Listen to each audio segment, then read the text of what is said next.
तर दरम्यान संजय राऊत ठाकरे बंधूंची जी मुलाखत घेणार आहेत त्यावरून देखील रावसाहेब दानवे यांनी टीका केली आहे. पाहूयात. काय नवीन आहे? जेव्हा जेव्हा अशा निवडणुका येतात तेव्हा ते मुलाखत घेतात आणि त्यांना पाहिजे ते बोलतात. मेरी गवाही मेरे भाई को पूछो. मुलाखत घेणारा संजय राऊत, मुलाखत देणारा उद्धव ठाकरे आणि छापून येते सामन्यामध्ये. त्यामुळे त्या मुलाखतीला कोणी वाचणार पण नाही. तर ठाकरेंच्या शिवसेनेचे आमदार आदित्य ठाकरेंनी उपमुख्यमंत्री शिंदेंना चॅलेंज दिलंय.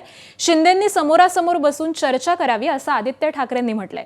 कॉफी विथ कौशिक या आमच्या विशेष पॉडकास्टमध्ये आदित्य ठाकरे बोलत होते.